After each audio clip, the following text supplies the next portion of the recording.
Good morning, शुभ प्रभात students. Stay home, stay safe. मैं मिस कविता सोनावने। आज हम हिंदी सुलभ भारती इस किताब से अगला लेसन पढ़ने जा रहे हैं। पाठ क्रमांक 8, पूर्ण विश्राम। विश्राम इसका अर्थ ऐसा होता है स्टूडेंट्स, यानी कि आराम, रेस्ट करना। तो चलिए इस लेसन के लेखक का पहले परिचय लेते हैं। लेखक सत्यकाम विद्यालंकार, ये इस पाठ के लेखक हैं और उनका परिचय आपके टेक्स्ट बुक में भी दिया गया है। लेखक सत्यकाम विद्यालंकार, इनका जन्म 1935 लाहौर में हुआ था। लेखक सफल संपादक कवि रह चुके हैं। सरल सुबोध भाषा और रोचक बोधगम्य शैली आपके लेखन की विशेषताएं हैं। लेखन व्यवहारिक है, आपने व्यक्तित्व और चरित्र निर्माण पर अधिक बल दिया है। उनकी प्रमुख कृतियाँ स्वतंत्रतापूर्वक चरित्र निर्माण, मानसिक शक्ति के चमत्कार, सफल जीवन, यह लेख संग्रह है।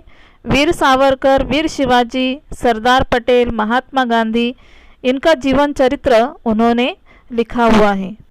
अब गद्य संबंधी प्रस्तुत हास्य व्यंग कहानी के माध्यम से कहानीकार ने यह समझाने का प्रयास किया है कि जीवन की आपाधापी में विश्राम के पल मुश्किल से ही मिलते हैं। जब कभी ऐसे अवसर मिलते भी हैं तो घरेलू उलझनों के कारण हम उन पलों का आनंद नहीं उठा पाते। नाउ स्टूडेंट्स, इस लेसन की शुरुआत करने से पहले इस लेसन का जो टाइटल है पूर्ण विश्राम, इसका अर्थ समझ लेते हैं। पूर्ण मीन्स कंप्लीट, विश्राम यानी कि आराम करना, रेस्ट करना यानी कि कंप्लीट रेस्ट करना। तो यहाँ पर लेखक हमें ये बताना चाहते हैं कि आज की भागा दौड़ी की ज़िंदगी में इंसान आराम करना भूल गया है, या फिर उस भागा दौड़ी से वो छुटकारा पाना चाहता है और कुछ देर आराम करना चाहता है। और यही एक किस्सा लेखक ने अपने जीवन का यहाँ पर बताया हुआ है। फॉर एग्ज़ाम्पल, हम लोग छुट्टी लेकर कहीं घूमने जाते हैं। क्यों घूमने जाते हैं? क्योंकि हमें रोज़ रोज़ का वही डेली रूटीन पसंद नहीं आता और उससे रिलैक्स होने के लिए हम कहीं बाहर घूमने जाते हैं। जैसे फॉर एग्ज़ाम्पल स्कूल का पिकनिक आया तो आपको कितना मज़ा आता है, थोड़ा सा चेंज मिलता है कि नहीं? तो इसी प्रकार आपको चेंज भी मिल जाता है और थोड़ा सा आराम भी मिल जाता है, यानी कि थोड़ा सा माइंड फ्रेश हो जाता है। अगर बाहर नहीं जा सकते तो हम खेलना ज़्यादा पसंद करते हैं। अपने फ्रेंड्स के साथ हम खेल में अपना टाइम बिताते हैं तो भी हमें थोड़ा सा फ्रेश लगने लगता है। और इसी प्रकार लेखक ने भी पूर्ण विश्राम का महत्व उनके जीवन से संबंधित एक घटना से हमें बताने का प्रयास किया है। लेकिन उनका पूर्ण विश्राम सफल होता है कि असफल होता है, ये बहुत इंटरेस्टिंग है। तो चलिए हम लेसन की शुरुआत करते हैं। पहला पैराग्राफ। डॉक्टर ने बाह पर काला कपड़ा लपेटा और रबड़ की थैली से हवा फूंककर नाड़ी की गति देखी। फिर बोला, कुछ सीरियस नहीं है, दफ्तर से छुट्टी लेकर बाहर हो आइए। विश्राम आपको पूर्ण निरोग कर देगा, लेकिन विश्राम भी पूर्ण होना चाहिए। तो पत्नी बड़ी प्रसन्न हुई। अब देखिए इस पैराग्राफ में लेखक शायद बीमार हैं, उनकी तबीयत ठीक नहीं है, इसलिए वे डॉक्टर के पास गए हैं और डॉक्टर ने उन्हें चेक भी किया और उन्हें दफ्तर यानी कि ऑफिस, कार्यालय, वहाँ से छुट्टी लेकर बाहर हो आने के लिए कहा है। मतलब कहीं बाहर घूमकर आने के लिए कहा है। और ऐसा अगर रेस्ट मिले तो वे पूर्ण निरोग यानी कि बिल्कुल स्वस्थ, तंदुरुस्त, हेल्दी। और इसलिए डॉक्टर ने उन्हें स्ट्रिक्टली सलाह दी कि आपको पूर्ण विश्राम यानी कि आराम की ज़रूरत है। और यह सुनकर लेखक की पत्नी बड़ी प्रसन्न हुई। प्रसन्न होना यानी कि खुश होना, बहुत आनंदित होना। बाहर घूमना या आराम करना किसी को पसंद नहीं होता। डॉक्टर कभी हमें सलाह देते हैं तो हम भी खुश हो जाते हैं कि अरे इसके बहाने हमें बाहर घूमने मिलेगा, बाहर जाने मिलेगा। और इसी प्रकार लेखक की पत्नी की भी हालत हुई और वे बहुत ही ज़्यादा खुश हो गए कि चलो कुछ दिनों के लिए कम से कम बाहर जाने के लिए मिलेगा और थोड़ा रेस्ट भी मिलेगा। और इसलिए लेखक घर जाकर श्रीमती जी से उन्होंने कहा, जुहू की तैयारी कर लो, हम 2 दिन पूर्ण विश्राम करेंगे, यानी कि 2 दिन पूरी तरह से रेस्ट करेंगे, ऐसा उन्होंने अपनी पत्नी को कहा है। Now next paragraph. एक दिन बाद पूर्णिमा भी थी। चांदनी रात का मज़ा जुहू पर ही है। एक दिन पहले आधी रात से उन्होंने तैयारी शुरू कर दी। 2 बजे का अलार्म बेल लग गया। स्वयं ही वह 2 से पहले ही उठ बैठी और कुछ नोट करने लगी। अब देखिए इस पैराग्राफ में लेखक कहते हैं कि एक दिन बाद पूर्णिमा थी। पूर्णिमा मतलब जिस दिन पूरा चांद नज़र आता है उसे पूर्णिमा कहते हैं। और चांदनी रात का मज़ा जुहू पर ही है, यानी कि चांदनी रात जब होती है तब समुद्र के किनारे बहुत मज़ा आता है। एक दिन पहले आधी रात से ही उन्होंने तैयारी शुरू कर दी थी। इसके लिए लेखक की पत्नी ने 2 बजे का अलार्म बेल लगा दिया था, लेकिन वो खुद स्वयं यानी कि खुद ही 2 बजे से पहले ही उठकर बैठी और कुछ नोट करने लगी, यानी कि कुछ लिखने लगी। जैसे कभी हमें बाहर घूमने जाना होता है या फिर कहीं दूर जाना होता है तो हम याद कर कर के सारी वस्तुओं की लिस्ट बनाते हैं कि नहीं, या फिर उस तरह से तैयारी शुरू कर देते हैं। तो इसी प्रकार लेखक की पत्नी ने भी घूमने जाना है या फिर बाहर जाना है, इस हिसाब से चीज़ों की लिस्ट बनाई और उन्होंने अपने नोट में लिखी हुई चीज़ों की जो लिस्ट थी, सूची मीन्स लिस्ट, लेखक के हाथ में थमा दी, मतलब उनके हाथ में दे दी। आगे लेखक की पत्नी गैरेज में पहुंचकर श्रीमती जी ने मोटर में हवा भरने की पिचकारी, ट्यूब वाल, rubber solution, 1 gallon engine oil आदि आदि चीज़ें और भी लिखी थी। यानी कि लेखक की पत्नी ने पूरी तरह से लिस्ट बनाई थी कि किन किन चीज़ों की आवश्यकता है। दिन भर दौड़ धूप करके पायधुनी से मिस्त्री लाया। सुबह से शाम हो गई मगर शाम तक चारों में से 2 खिड़कियों की चटखनियाँ भी नहीं कसी गई। मोटर के लिए ज़रूरी सामान लाते लाते रात तक दिल की धड़कन दुगनी हो गई थी। अब देखिए यहाँ पर लेखक पायधुनी से मिस्त्री लेकर आए। पायधुनी मुंबई की एक जगह का नाम है और मिस्त्री यानी कि जो खिड़कियाँ दरवाजे रिपेयर करता है कि नहीं, उसे मिस्त्री कहते हैं। और सुबह से लेकर शाम हो गई लेकिन सिर्फ 2 खिड़कियाँ ही रिपेयर हो पाई और मोटर के लिए ज़रूरी सामान लाते लाते रात तक उनके दिल की धड़कन दुगनी हो गई। दुगनी मीन्स डबल, यानी कि उनकी तबीयत और ज़्यादा बिगड़ गई या फिर वो ज़्यादा ही थक गए थे। लेखक की थकान देखकर लेखक को उनकी पत्नी ने सोने से पहले आश्वासन देते हुए कहा कि कल जुहू पर दिन भर विश्राम कर लेंगे तो थकावट दूर हो जाएगी। यानी कि आज की जो भागा दौड़ी हुई है जिस कारण थकान हुई थी, वहाँ जाने पर वह थकान दूर हो जाएगी। इस प्रकार दिलासा देते हुए श्रीमती जी ने अपने कर कमलों से, कर कमल मीन्स हाथ, घड़ी की घुंडी घुमाकर अलार्म लगा दिया। घुंडी मीन्स चाबी। और खुद बाहर जाकर मोटर का पूरा मुआयना करके यह तसल्ली कर ली कि सूची में लिखा सब सामान आ गया था या नहीं। सुबह 5 बजते ही अलार्म ने शोर मचाया, यानी कि सुबह के 5 बजे अलार्म बजने लगा था। जैसे हमें कहीं बाहर जाना होता है तो जल्दी उठने के लिए या फिर समय पर उठने के लिए हम अलार्म लगाते हैं कि नहीं, तो इसी प्रकार लेखक की पत्नी ने भी सुबह के 5 बजे का अलार्म लगाया था और वह समय पर बजने लगा था। अब रोशनी होते न होते जुहू की तैयारी चरम सीमा पर पहुंच गई। स्टोव को भी आज ही धोखा देना था। वह हर मिनट बुझने लगा। आधा घंटा उसमें तेल भरने धोखने करने में चला गया। अब देखिए सुबह हो गई और जुहू जाने की तैयारी और ज़्यादा तेज़ी से बढ़ गई थी, लेकिन स्टोव उनका बार बार बंद हो रहा था। उसमें तेल यानी कि रॉकेल भी भर दिया गया था, लेकिन फिर भी वो चल नहीं रहा था। और धोखनी करने में, धोखनी यानी कि जो पंप जो होता है उसे धोखनी कहते हैं, तो यह दोगुनी करने में ही बहुत ज़्यादा समय उनका वहाँ पर वेस्ट होने लगा था और इसलिए आखिर चाय का प्रोग्राम स्थगित कर दिया गया और हम दत्तचित्त होकर तैयारी में जुट गए। वाटरलू जाने से पहले नेपोलियन ने भी ऐसी तैयारी न की होगी। यहाँ पर लेखक कहते हैं कि स्टोव न चलने की वजह से चाय का प्रोग्राम स्थगित कर दिया गया, यानी कि चाय पीना कैंसिल कर दिया और फिर वे दत्तचित्त होना यानी कि एकाग्र चित्त होना और कॉन्सेंट्रेट करते हुए वे अपनी तैयारी में जुट गए।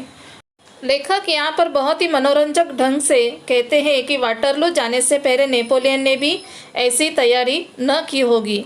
अब यहाँ पर वाटरलू यह शहर फ्रांस के बेल्जियम प्रांत में है और नेपोलियन वहाँ का सम्राट था और उसी का उदाहरण यहाँ पर लेखक ने दिया है, क्योंकि नेपोलियन ने भी इतनी तैयारी नहीं की होगी जितनी तैयारी लेखक और उनकी पत्नी कर रहे थे और बहुत ही मनोरंजक ढंग से उन्होंने यह बात यहाँ पर स्पष्ट की है।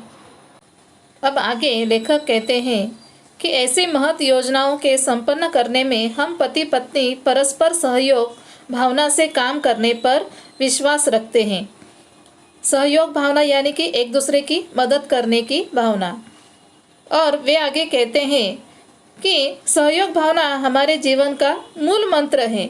सहयोग मन वचन कर्म इन तीनों से होता है और जीवन का यह मूल मंत्र मुझे भुलाना था।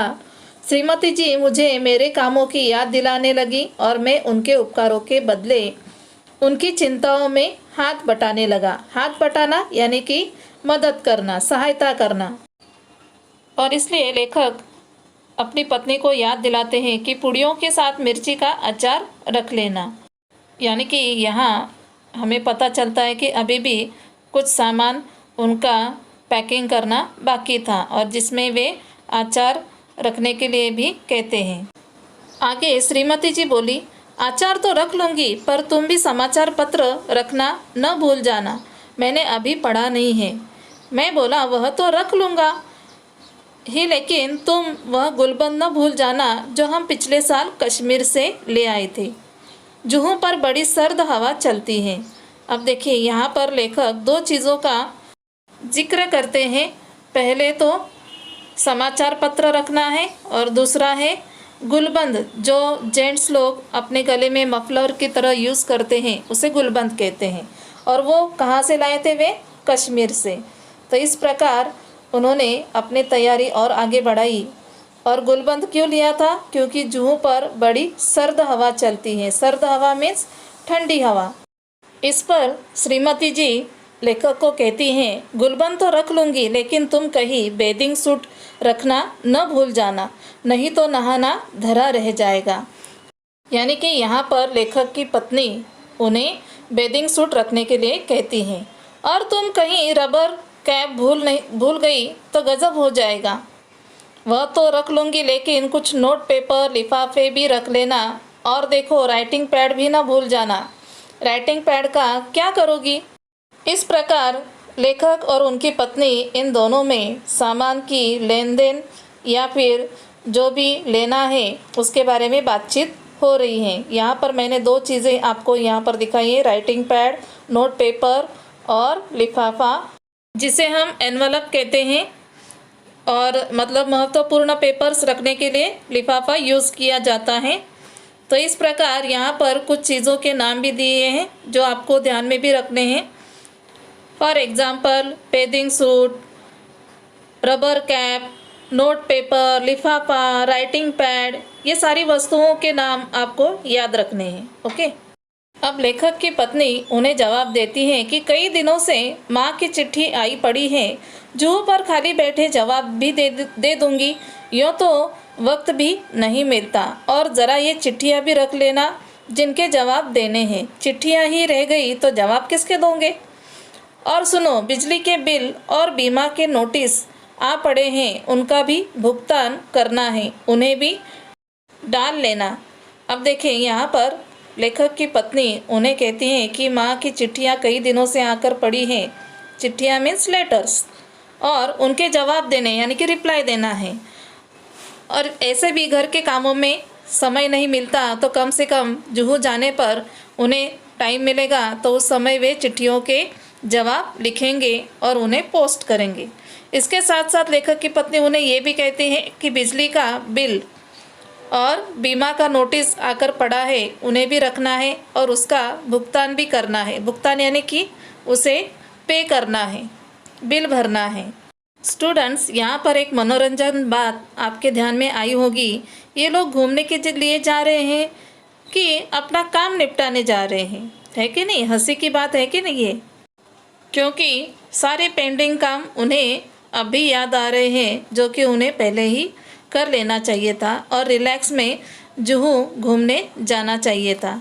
फिर आगे वो कहती हैं, उस दिन तुम धूप का चश्मा भूल गए तो सर का दर्द चढ़ गया, इसलिए कहती हूँ छतरी भी रख लेना। यानी कि धूप की वजह से आंखों को प्रॉब्लम होती है तो इसलिए धूप का चश्मा और छतरी दोनों चीज़ें लेनी है। अच्छा बाबा, रख लूँगा, लेखक कहते हैं। और देखा, धूप से बचने की क्रीम भी रख लेना, शाम तक छाले न पड़ जाएं। वहाँ बहुत करारी धूप पड़ती है, यानी कि बहुत ज़्यादा धूप रहती है। अब देखिए, ये भी चीज़ें उन्हें रखनी है तो बहुत सारा सामान उनके पास जमा हुआ होगा। आगे श्रीमती जी कहती तो जा रही थी कि रख लूँगी, लेकिन ढूंढ रही थी नेल कटर, कैंची, ब्रश सब तो मिल गया था, लेकिन नेल कटर नहीं मिल रहा था, इसलिए बहुत घबराई हुई थी। मैंने कहा जाने दो नेल कटर, बाकी सब चीज़ें तो रख लो। इस प्रकार लेखक उन्हें संभालने का प्रयास वहाँ पर करते हैं और जो चीज़ें मिले हैं उन्हें लेने के लिए कहते हैं। लेकिन लेखक कहते हैं कि इधर मैं अपने लिए नया अखबार और कुछ ऐसी किताबें थैले में भर रहा था जो बहुत दिनों से समालोचना के लिए आई थी।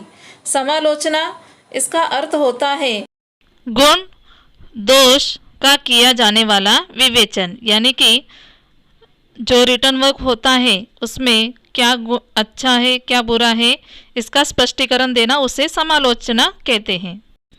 आखिर 3 किताबें थैले में झोंक ली। कई दिनों से कविता करने की भी धुन सवार हुई थी। उनकी कई कतरनें इधर उधर बिखरी पड़ी थी, उन्हें भी जमा किया। सोचा काव्य प्रेरणा के लिए जुहू से अच्छी जगह और कौन सी मिलेगी। यहाँ पर कतरनें मीन्स कटिंग्स, जैसे अखबार यानी कि न्यूज़पेपर्स, स्टोरी बुक्स, वहाँ से आपको कार्टून्स या कोई अच्छा टॉपिक मिल जाए तो आप उसको कटिंग करके रखते हैं कि नहीं, तो उसे कहते हैं कतरने। तो यहाँ पर लेखक जो है उन्होंने अपने थैले में 3 किताबें डाल दी और उन्होंने सोचा कि वहाँ बैठकर यानी कि जुहू जाकर वे आराम से कविताएं लिखेंगे, किताबों की समालोचना करेंगे। इस प्रकार उन्होंने वहाँ पर जाने के बाद क्या क्या करेंगे इसका प्लान पूरी तरह से तैयार कर लिया। आगे लेखक कहते हैं, आखिर कई अटैची, कई थैले, कई झोले भरकर हम जुहू पहुँचे। मतलब कि वे अपने पर्यटन स्थल पर पहुँच चुके हैं, पिकनिक पॉइंट पर पहुँच चुके हैं और उन्हें 5-7 मिनट तो हम स्वप्न लोक में विचरते रहे। विचरना यानी कि घूमना फिरना। जुहू एक चौपाटी और एक पिकनिक पॉइंट भी है और इसलिए वहाँ जाने का मन किसका नहीं होगा, क्योंकि आज के ज़माने में भी छोटा हो या बड़ा हो, समंदर के उस किनारे बहुत अधिक मज़ा भी आता है, मन तरोताज़ा हो जाता है। और इसलिए लेखक ने यहाँ पर बताया है कि जैसे हम स्वप्न लोक में विचर रहे थे, यानी कि हम जैसे अपने स्वप्न नगरी में घूम रहे थे। हम समुद्र में नहाने को चल पड़े। समुद्र तट पर और लोग भी नहा रहे थे। एक ऊंची लहर ने आकर हम दोनों को ढक लिया, यानी कि वे दोनों समुद्र के किनारे पहुंच गए हैं और वहां उन्होंने देखा कि और भी लोग वहां पर नहाने के लिए आए थे और एक ऊंची लहर ने उन्हें आकर ढक दिया। लहर की उस थपेड़ ने न जाने श्रीमती जी के मस्तिष्क में क्या नई स्फूर्ति आ गई कि उन्होंने मुझसे पूछा, तुम्हें याद है बरामदे की खिड़की को तुमने अंदर से बंद कर दिया था या नहीं? मैं कह उठा, मुझे तो कुछ याद नहीं पड़ता। अब देखिए यहाँ पर लेखक की पत्नी उन्हें पूछ रही है कि तुम्हें याद है कि बरामदे की जो खिड़की है वो अंदर से बंद की थी या नहीं। लेकिन लेखक कहते हैं कि नहीं, मुझे तो कुछ याद नहीं है। यह सुनकर लेखक की पत्नी कहती है, अगर वह बंद नहीं हुई और खुली ही रह गई हो तो क्या होगा। कहते कहते श्रीमती जी के चेहरे का रंग पीला पड़ गया। चेहरे का रंग पीला पड़ना यानी कि बहुत घबरा जाना, यानी कि लेखक की पत्नी को कुछ याद नहीं आ रहा है कि खिड़की बंद है, अच्छी तरह से लगाई गई है या नहीं, और इस बात को लेकर वो परेशान हो जाती है। तब लेखक, मैंने कहा चलो छोड़ो, अब इन चिंताओं को जो होना होगा हो जाए। मेरी बात से तो उनकी आंखों में से आंसुओं का समुद्र ही बह पड़ा। उनके कांपते होठों पर यही शब्द थे, अब क्या होगा। यानी कि उन्हें बहुत ज़्यादा टेंशन होने लगा और वे रोने भी लगी थी और कहने लगी, और अगर खिड़कियां खुली रह गई होंगी तो घर का क्या होगा। यानी कि अगर खिड़कियां खुली होंगी तो घर का सामान चोरी भी हो सकता है। यह सोच उनकी अधीरता और भी ज़्यादा होती जा रही थी। जिस धड़कन का इलाज करने को जुहू पर आया था वह 10 गुना बढ़ गई थी, यानी कि ब्लड प्रेशर उनका बढ़ गया। मैंने तेज़ी से मोटर चलाई। मोटर का इंजन धक धक कर रहा था, लेकिन मेरा दिल उससे भी ज़्यादा तेज़ रफ्तार से धड़क रहा था। जिस रफ्तार से हम गए थे दूनी रफ्तार से वापस आए। रफ्तार यानी कि स्पीड और दूनी यानी कि डबल। यानी कि लेखक यहाँ पर कहना चाहते हैं कि जिस धड़कन का इलाज करने के लिए यानी कि आराम करने के लिए वे गए थे, लेकिन आराम तो उन्हें मिला ही नहीं। एक तो तैयारी में बहुत ज़्यादा समय गया और वहाँ जाकर घर का टेंशन बढ़ गया था, और जिस कारण उन्हें तुरंत वहाँ से वापस लौटना पड़ा। और आखिरकार वो कहते हैं कि जिस रफ्तार से हम गए थे उसके डबल स्पीड से हमें वापस आना पड़ा। घर पहुंचने के बाद अंदर आकर देखा कि खिड़की की चटकनी बदस्तूर लगी थी, यानी कि ठीक ठाक से लगी थी। सब ठीक ठाक था, मैंने ही वह लगाई थी, लेकिन लगाकर यह भूल गया था कि लगाई है या नहीं। और इसका नतीजा यह हुआ कि पहले तो मेरे ही दिल की धड़कन बढ़ी थी, अब श्रीमती जी के दिल की धड़कन भी बढ़ गई। देखो कितना इंटरेस्टिंग और मज़ाकेदार किस्सा है यहाँ पर। लेखक कहते हैं कि वह खिड़की बहुत अच्छे से ठीक ठाक से लगाई गई थी और यह काम लेखक ने ही किया था, लेकिन उन्हें ही याद नहीं था। और इसका नतीजा क्या हुआ कि पहले लेखक उनके दिल की धड़कन बढ़ी थी, अब उनके पत्नी की भी धड़कन बढ़ गई थी। अभी एक पेशेंट था, अभी दोनों पेशेंट हो गए। है ना इंटरेस्टिंग। अंत में लेखक कहते हैं, मुझे याद आ रहे थे पूर्ण विश्राम और पूर्ण निरोग। साथ ही यह विश्वास भी पक्का हो गया था कि जिस शब्द के साथ पूर्ण लग जाता है वह पूर्ण भयावह हो जाता है, यानी कि डरावना हो जाता है। भयावह शब्द का अर्थ है डरावना।